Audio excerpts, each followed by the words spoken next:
1 April 1885 साली British Indian army ही raise करण्यात आली. म्हणून 1 एप्रिल हा ब्रिटिश इंडियन आर्मीचा वर्धमान दिवस किंवा रेझिंग डे असा समजला जातो. आपण ज्यावेळेला भारताकडे बघतो तर ब्रिटिश साम्राज्याची सुरुवात ईस्ट इंडिया कंपनीने भारतात येऊन केली. पहिली ही एक व्यापारी संघटना होती आणि ती भारतात व्यापार करायला आली होती आणि 3 जागी त्यांनी आपलं काम सुरू केलं. ज्याला म्हटलं जातं एक तर बेंगॉल प्रेसिडेन्सी जी कलकत्त्याला होती, मुंबई प्रेसिडेन्सी जी मुंबईला होती आणि मद्रास प्रेसिडेन्सी जी मद्रासला होती. आणि त्यांचं रक्षण करण्याकरता जे त्यांनी सैन्य ठेवलं होतं ते ईस्ट इंडिया कंपनीच्या हाताखाली काम करायचं. परंतु 1857 साली ज्याला आपण फर्स्ट वॉर ऑफ इंडिपेंडन्स म्हणतो त्यावेळेला भारतीय सैनिकांनी ब्रिटिशांच्या विरुद्ध एक लढाई सुरू केली ज्याला फर्स्ट वॉर ऑफ इंडिपेंडन्स असं म्हटलं जातं. या लढाईमध्ये नानासाहेब पेशवे त्याचे मुख्य होते. तात्या टोपे हे त्या युद्धातले सर्वात चांगले असे सेनापती मानले जात होते. झाशीची राणी हिने गाजवलेला पराक्रम आपल्या सगळ्यांना माहिती आहे. आणि हे सगळं युद्ध जवळजवळ 1 वर्ष चाललं आणि त्याच्यानंतर ब्रिटिशांना असं वाटलं की जे भारतीय ब्रिटिश ईस्ट इंडिया कंपनीच्या हाताखाली काम करत होते त्यांचं रूपांतर आता ब्रिटिश इंडियन आर्मीमध्ये करावं. आणि म्हणून 1 एप्रिल 1895 साली ही जी 3 वेगवेगळी सैन्य ईस्ट इंडिया कंपनीच्या हाताखाली होती त्यांना एकत्र करून ब्रिटिश इंडियन आर्मीची निर्मिती ही करण्यात आली. ज्यावेळेला ही निर्मिती करण्यात आली अर्थातच हे ब्रिटिश साम्राज्याचं सैन्य होतं आणि त्यांनी त्यावेळेला ज्या लढाऊ जाती जमाती होत्या त्यांच्यावरती आपलं सैन्य तयार केलं. ज्यामध्ये मराठा रेजिमेंट आहे, सिख रेजिमेंट आहे, गुरखा आहे, इतर अनेक रेजिमेंट ज्याच्याविषयी आपल्याला भरपूर माहिती आहे. तर या सगळ्या ज्या रेजिमेंट होत्या या सगळ्या ब्रिटिश साम्राज्याकरता काम करायला लागल्या. पहिले त्यांचे जे अधिकारी होते ते ब्रिटिशर्स होते, फक्त सैनिक हे भारतीय होते. नंतर हळूहळू भारतीय सैनिक सेनापतींनी सुद्धा प्रवेश केला आणि भारतीय सुद्धा ब्रिटिश ऑफिसर्स म्हणून पुढे आले. आपण ज्यावेळेला या सैन्याच्या इतिहासाकडे बघतो तर त्यावेळेला असं दिसतं की ब्रिटिशांनी पहिले अफगाणिस्तानमध्ये जाऊन 4 लढाया लढल्या. त्यामध्ये या सैन्याने चांगली कामगिरी केली. याच्यानंतर ज्या 2 सर्वात महत्त्वाच्या ज्या घटना आहेत त्या म्हणजे या सैन्याचं फर्स्ट वर्ल्ड वॉर म्हणजे पहिल्या महायुद्धातला भाग आणि सेकंड वर्ल्ड वॉर म्हणजे दुसऱ्या महायुद्धातला भाग. पहिल्या महायुद्धामध्ये हे जे ब्रिटिश इंडियन आर्मी जी होती ती अनेक ठिकाणी लढली आणि त्यांनी तिथे अतिशय शूरपणे काम केलं आणि त्यांच्या शौर्याचं कौतुक हे करण्यात आलं. परंतु जिथे सर्वात जास्त महत्त्व मिळालं तर ते महत्त्व होतं दुसऱ्या महायुद्धामध्ये. लक्षात असावं की पहिल्या महायुद्धामध्ये जवळजवळ 17.5 लाख भारतीय सैनिकांनी ब्रिटिश साम्राज्याकरता लढाई केली आणि अनेक शूरता पुरस्कार त्यांना मिळाले. दुसऱ्या महायुद्धामध्ये तर ही जी संख्या होती ती वाढून जवळजवळ 25 लाखाच्या वर पोहोचली. म्हणजे असं म्हटलं जातं की दुसऱ्या महायुद्धामध्ये सर्वात जास्त सैनिक जर कुठले लढले असतील तर ते भारतीय सैनिक हे ब्रिटिशांच्या झेंड्याखाली लढले होते. आणि या युद्धामध्ये ब्रिटिश इंडियन आर्मीनी सगळ्या ठिकाणी काम केलं. त्याच्यामध्ये मी केवळ 2-3 मोठ्या लढाया आपल्याला सांगू इच्छितो. एक म्हणजे नॉर्थ आफ्रिकेमध्ये जो फेमस जर्मन जनरल होता जनरल रोमेल, त्याच्या विरुद्ध फील्ड मार्शल मॉन्टगोमरी याच्या हाताखाली ब्रिटिश आर्मी लढली आणि तिथे रोमेलचा पराभव झाला. फील्ड मार्शल रोमेलला दुसऱ्या महायुद्धातला एक अतिशय हुशार आणि कुशल असं सेनापती मानलं जातं. त्याचा पराभव करण्यामध्ये भारतीय सैनिकांची भूमिका ही अतिशय महत्त्वाची होती. याच्याशिवाय आफ्रिकेमध्ये अनेक ठिकाणी भारतीय सैन्य लढलं.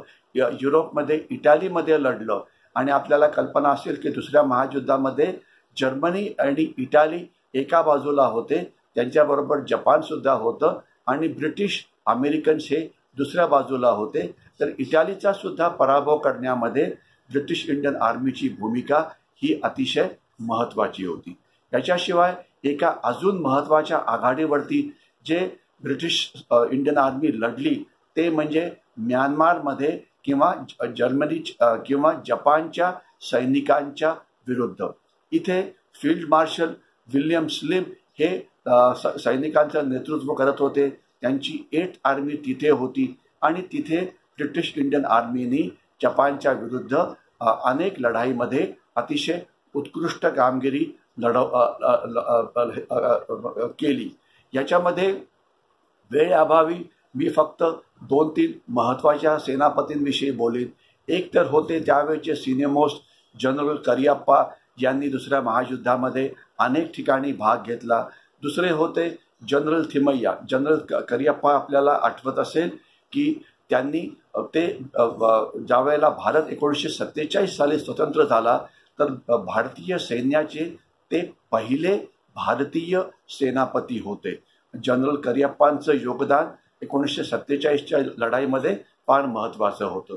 याशिवाय दुसरे जे महत्त्वाचे सेनानी लढले ते म्हणजे जनरल थिमय्या, ज्यांनी ॲक्च्युली एका ब्रिगेडचं नेतृत्व केलं म्यानमारमध्ये आणि त्यांनी तिथे महापराक्रम गाजवला. आणि नंतर जनरल थिमय्या 1947 साली ज्यावेळेला पाकिस्तानी रेडर्सनी म्हणजे पाकिस्तानच्या ट्रायबल्सनी ज्यावेळेला काश्मीरवरती हल्ला केला त्यावेळेला त्यांना तिथून हरवण्यामध्ये जनरल थिमय्या यांची कामगिरी ही अतिशय महत्त्वाची होती. आणि तिसरे जे होते ते म्हणजे त्यावेळेला मेजर सॅम माणेकशॉ, नंतर जे 1971 साली फील्ड मार्शल सॅम माणेकशॉ, जे 1971च्या युद्धाचे सर्वात मोठे सैनिकी हिरो होते, ते सुद्धा इथे लढले होते. आणि त्यांच्याविषयी थोडक्यात सांगायचं म्हटलं तर म्यानमारमधल्या लढाईमध्ये ते जखमी झाले आणि त्यांना अतिशय गंभीर अशा जखमी अवस्थेमध्ये तिथल्या हॉस्पिटलमध्ये आणण्यात आलं. तिथे त्यांच्यावरती जो ऑपरेशन करणारा जो सर्जन होता त्यांनी त्यांच्याकडे बघितलं आणि त्यांची अवस्था बघितल्यानंतर तो म्हणाला की तुझं इतकं रक्त गेलेलं आहे की तुझ्यावरती ऑपरेशन करून वाचवणं काही शक्य नाहीये, म्हणून मी तुझ्यावरती ऑपरेशन करणार नाही. नेमकं ज्याच वेळेला सॅम माणेकशॉ यांनी डोळे उघडले तर त्यांनी डोळे उघडलेले बघितल्यावर त्या सर्जननी, तो ब्रिटिश सर्जन होता, त्यांना विचारलं की by the way what happen to you young man, म्हणजे तरुणा तुला हे तुझी ही अवस्था कशामुळे झालेली आहे. फील्ड मार्शल माणेकशॉ जे तिथे डेथ बेडवरती होते, त्यांचा मृत्यू अगदी जवळ आलेला होता, त्यांनी उत्तर दिलं की माझ्या डोक्यावरती एका गाढवानी लाथ मारली म्हणून माझी ही अवस्था झालेली आहे.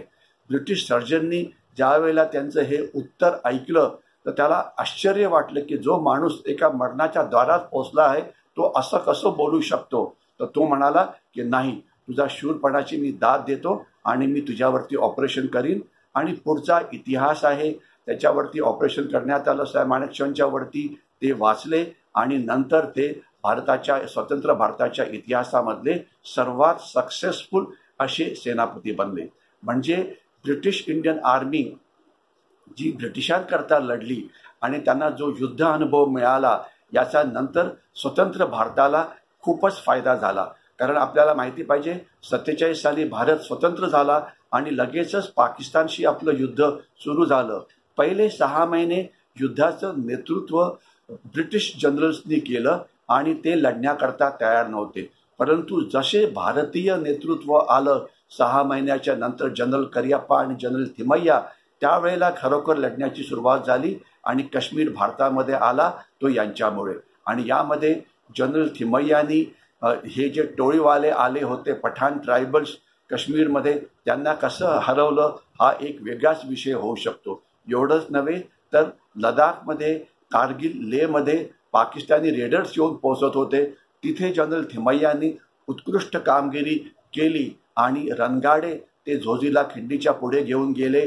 याच्याशिवाय लडाखला त्यांनी वाचवलं. हा सगळा त्यांचा जो युद्ध पराक्रम होता याला एक महत्त्वाचं कारण होतं की त्यांनी अतिशय कठीण म्हणजे जपानच्या सैनिकांच्या विरुद्ध ते लढले होते दुसऱ्या महायुद्धामध्ये. आणि आपल्याला कल्पना पाहिजे की दुसरं महायुद्ध हे भारतात सुद्धा लढलं गेलं. कोहिमा आणि इम्फाल जे नागालँड आणि मणिपूरमध्ये आहे तिथे सुद्धा भारतीय सैनिकांनी एक मोठा महापराक्रम गाजवला. आणि आपण जर कधी नागालँड किंवा मणिपूरमध्ये गेला तर त्या युद्धभूमीला जरूर भेट द्या, जिथे जपानचा पराभव करण्यामध्ये ब्रिटिश इंडियन आर्मीनी महत्त्वाची भूमिका बजावली. 1947 साली देश स्वतंत्र झाला, परंतु हे जे ब्रिटिश सैनिक होते त्यांची वॉर मेमोरियल्स भारतामध्ये अनेक ठिकाणी बनवली गेली.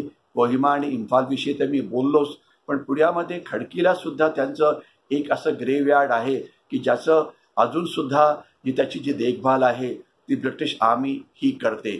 तर या सैनिकांनी पहिल्या महायुद्धात दुसऱ्या महायुद्धात महापराक्रम गाजवला, ज्याचा नंतर स्वतंत्र भारताला सुद्धा पुष्कळच फायदा झाला. कारण आपल्याला एक अतिशय एक्सपिरियन्स्ड आर्मी मिळाली, ज्यामुळे आपण 47चं युद्ध जिंकलंच, परंतु 1965चे युद्ध सुद्धा जिंकलं. आणि 1971च्या युद्धामध्ये सुद्धा अनेक असे सेनापती होते की ज्यांना दुसऱ्या महायुद्धात लढलेला अनुभव हा अतिशय कामी आला.